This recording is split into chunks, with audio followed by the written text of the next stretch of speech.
Hello everyone. आज हम करेंगे क्वालिटेटिव करेक्टरिस्टिक्स ऑफ और attributes of accounting information. Qualitative qualitative characteristics और attributes of accounting information. It means गुणात्मक विशेषताएं और एट्रीब्यूट्स भी विशेषताएं होती हैं ऑफ अकाउंटिंग इंफॉर्मेशन।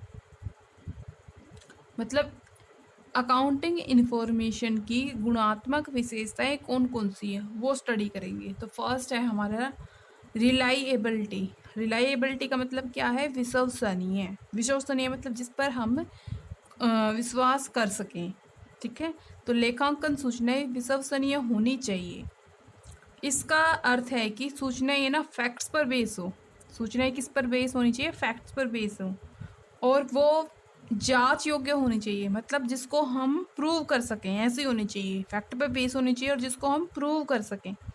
लेखांकन सूचना उस समय से जांच हो सकने योग्य मानी जाती है जब ऐसी सूचना मूल प्रलेखों द्वारा प्रमाणित की जा सकती है। मतलब जिसको हम ओरिजिनल डॉक्यूमेंट द्वारा प्रमाणित कर सके, प्रूव कर सके, वही हमारी रिलायबल होती है।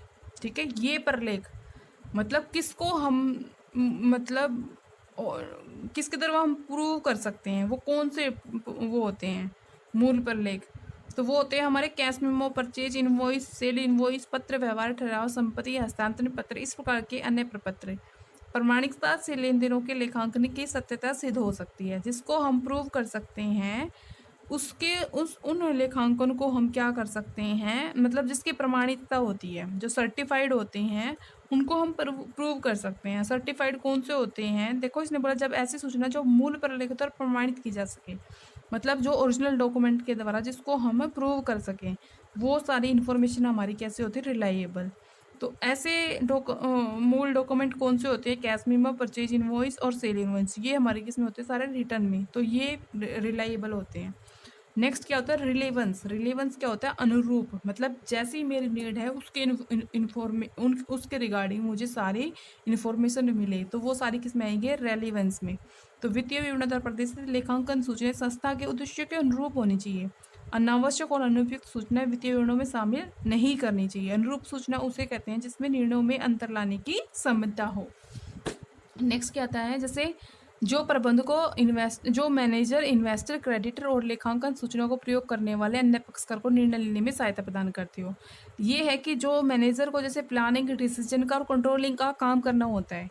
इन्वेस्टर को मतलब शेयर के प्राइस अप जा रहे हैं, बढ़ रहे हैं, घट रहे हैं, अप जा रहे हैं, डाउन जा रहे हैं। लेनदारों को मतलब उसकी पेइंग कैपेसिटी कैसी है। ठीक है, वो सारी इन्फॉर्मेशन है, वो डिसीजन लेने में हेल्प करती है। तो उनको वैसी इन्फॉर्मेशन चाहिए। जैसे मैनेजर को प्लानिंग और डिसीजन से लिंक इन्फॉर्मेशन चाहिए, इन्वेस्टर को ओनली अप और डाउन की इन्फॉर्मेशन का पता होना चाहिए, और इनको क्रेडिटर को क्रेडिट पोजीशन की जानकारी, मतलब उनकी पेइंग कैपेसिटी की इन्फॉर्मेशन का पता होना चाहिए। तो वो सारे जो उनके अकॉर्डिंग इन्फॉर्मेशन प्रोवाइड करते हैं, तो वो मतलब वो वाली फीचर किस में होनी चाहिए? Accounting information. जैसे फॉर एग्जांपल किसी कंपनी द्वारा पिछले वर्षों में दिए गए लाभांश की दर विनियोक्तों के लिए अनुरूप सूचनाएं। मतलब इन्वेस्टर के लिए क्या होती है? डिविडेंड की रेट को ही जानेगा कि डिविडेंड उनको, अगर वो इन्वेस्टमेंट कर रहे हैं तो उनको मतलब बेनिफिट के रूप में क्या होता है? जैसे एक वो बिजनेसमैन होता है तो उसको बेनिफिट क्या होता है? उसको प्रॉफिट मिलता है। तो इसी तरह से इन्वेस्टर को बेनिफिट के रूप में क्या मिलता है? डिविडेंड मिलता है। तो वो डिविडेंड के वो रेट को ही तो देखेगा कि उसको हाई रेट से मिलेगा या लो रेट से मिल रहा है। तो इन्वेस्टर के लिए सिर्फ डिविडेंड के रेट को ही जाना उसके लिए अनुरूप सूचना है। ठीक है, क्योंकि ये भविष्य के लाभांशों का एस्टिमेशन लगाने के लिए आधार प्रदान करती है।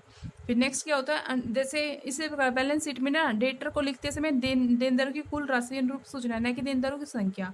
जैसे आप देनदार, मतलब आपने जैसे आपने ये माल उधार बेचा है, तो उन देनदारों से आपको कितना मनी रिसीव होना है, तो उस मनी की अमाउंट को 80,000 को ही जाना जरूरी है, ना कि वो कितने देनदार थे। ठीक है, नेक्स्ट पॉइंट है अंडरस्टैंडेबिलिटी। अंडरस्टैंडेबिलिटी समझ योग्य होने वाले होने चाहिए, जिसको हम इजीली समझ सके। लेखांकन सूचनाओं को इतनी सरल और तर्कपूर्ण विधि से प्रस्तुत किया जाना चाहिए कि यह इनके प्रयोग करने वाले जैसे इन्वेस्टर, क्रेडिटर और कर्मचारी आदि को सरलता से समझ में आ जाए। एक ऐसा व्यक्ति जिसे लेखांकन शब्दावली का कोई ज्ञान न हो, इन्हें बिना किसी कठिनाई के समझने में समर्थ होना चाहिए। वित्तीय विवरणों की सूचनाओं को समझाने के लिए इनसे संबंधित स्पष्टीकरण नोट के रूप में, मतलब अंडरस्टैंडेबिलिटी होनी चाहिए। जो इन्फॉर्मेशन आपके लिए इम्पोर्टेंट है उनको अलग से हेडिंग में देना चाहिए, और जो पॉइंट आपको क्लियर नहीं हो रहे तो उनको एक नीचे बैलेंस शीट के नोट के रूप में दिखाना चाहिए। ऐसे विषय जिनके बारे में स्पष्टीकरण दिए जाते हैं, जैसे ह्रास की पद्धति के बारे में दिए जाते हैं कि कौन से मेथड को फॉलो कर रहे हो, स्टॉक के मूल्यांकन की पद्धति कौन सी होती है, और कंटीजेंट लायबिलिटी का विवरण बताना चाहिए, रिजर्व की व्याख्या करनी चाहिए, हानियों की व्याख्या करनी चाहिए, बैलेंस शीट की तिथि के पश्चात की घटनाओं का डिस्क्लोजर कर देना चाहिए। फिर नेक्स्ट क्या है हमारा, कंपैरेटिबिलिटी का मतलब क्या है, तुलनात्मकता मतलब आज की परफॉर्मेंस का हम पिछले के साथ कंपैरिजन कर रहे हैं। तुलनात्मकता लेखांकन सूचना का एक बहुत ही उपयोगी गुण है। वित्तीय विवरणों में चालू वर्ष के आंकड़ों के साथ पिछले वर्षों के आंकड़ों भी दिए जाते हैं, मतलब जो करंट ईयर के हैं और पास्ट ईयर के भी दिए जाते हैं, तो उनका कंपेरिजन करके हम तुलना कर सकते हैं कि पिछले साल के कंपेरिजन में हमारी परफॉर्मेंस बेटर है या नहीं। इस प्रकार वित्तीय विवरण इस प्रकार से बनाए जाने चाहिए कि संस्था की लाभप्रदता और वित्तीय स्थिति की तुलना इस प्रकार की अन्य संस्थाओं से की जा सके। तुलनात्मक तभी संभव है जबकि किसी उद्योग की सभी फर्में लगातार सभी फर्मों में एक जैसे लेखांकन सिद्धांतों का पालन कर रहे हैं, और कंपैरिजन तभी कर सकते हैं यदि वो सभी एक जैसी अकाउंटिंग पॉलिसी को अडॉप्ट कर रहे हैं। जैसे मान लो डेप्रिसिएशन का स्ट्रेट लाइन ही एक कंपनी मेथड फॉलो कर रही है और बी कंपनी भी स्ट्रेट लाइन मेथड, तो उनका इजीली से कंपैरिजन कर रहे हैं। लेकिन कंपैरिजन उस कंडीशन में मुश्किल हो जाएगा जब अगर वो डिफरेंट अकाउंटिंग मेथड का फॉलो कर रहे हैं। एग्जाम्पल के लिए देखो, इसने यही बताया यदि ह्रास लगाने के लिए डिमिनिशिंग बैलेंस शीट मेथड को अपनाया जाता है तो विभिन्न वर्षों में इसमें परिवर्तन नहीं किया जाना चाहिए। विभिन्न वर्षों में परिवर्तन कर लिया तो आप इसको कंपैरिजन नहीं कर सकते हो। मतलब डिमिनिशिंग का यूज करो तो आपको हर साल डिमिनिशिंग का यूज करना चाहिए। इस प्रकार स्टॉक के मूल्यांकन की पद्धति भी प्रतिवर्ष एक जैसी होनी चाहिए। इसने वही बोला, कंसिस्टेंटी के सिद्धांत का आपको अर्थ यह नहीं होता है कि एक बार जो पद्धति अपना ली जाए उसे बदला नहीं जाए। यदि पद्धति में परिवर्तन से लेखांकन सूचनाओं का चित्र तैयार कर लिया जाए तो उसमें परिवर्तन किया जाता है। प्रबंधकों को ऐसे परिवर्तन की प्रकृति, प्रभाव और परिवर्तन के कारणों का फुटनोट में स्पष्ट रूप से उल्लेख कर देना चाहिए। मतलब कंसिस्टेंसी क्या बताती है कि आपने एक बार एक पॉलिसी अडॉप्ट कर ली तो उसको चेंज नहीं करना चाहिए। तो इसका अर्थ ये नहीं होता है, इसका अर्थ ये होता है कि आप उसमें सिचुएशन के अकॉर्डिंग भी चेंज कर सकते हो, लेकिन जब आप चेंज कर रहे हो तो उसको फुटनोट्स के रूप में दिखा देना चाहिए।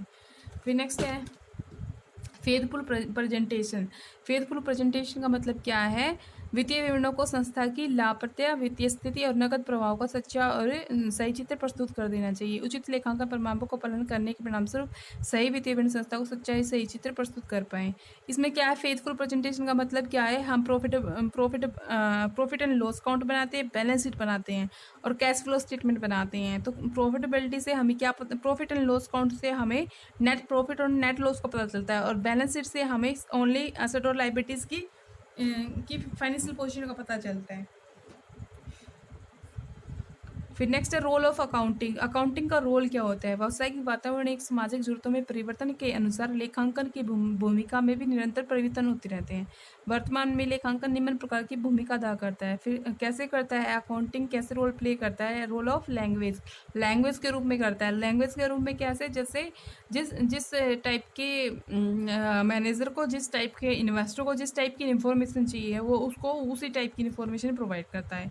ठीक है, तो हमारी क्या है, अकाउंटिंग एक लैंग्वेज के रूप में, तो लेखांकन को व्यवसाय की भाषा के रूप में देखा जाता है क्योंकि इसमें रिपोर्ट और विवरणों को तैयार किया जाता है।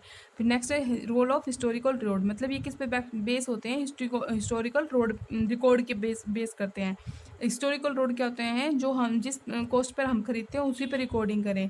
ठीक है, नेक्स्ट है rule of determine the net profit, मतलब जो हम प्रॉफिट एंड लॉस अकाउंट बनाते हैं या हम ट्रेडिंग अकाउंट बनाते हैं तो उससे नेट प्रॉफिट, ग्रोस प्रॉफिट और ग्रोस लॉस के बारे में इंफॉर्मेशन हमें मिलती है। फिर next role of determine the financial position, मतलब हमें क्या पता चलता है, बैलेंस शीट की फाइनेंशियल पोजीशन का पता चलता है, क्योंकि बैलेंस शीट में हम क्या दिखाते हैं, एसेट लायबिलिटी की फाइनेंशियल पोजीशन को शो करते हैं। फिर नेक्स्ट है रोल ऑफ इंफॉर्मेशन सिस्टम, मतलब लेखांकन को हम इंफॉर्मेशन सिस्टम मानते हैं। इंफॉर्मेशन सिस्टम का मतलब इसमें जो इंटरेस्टेड पार्टी हैं, लाइक मैनेजर है, बिजनेस है, उसको इंफॉर्मेशन प्रोवाइड करना।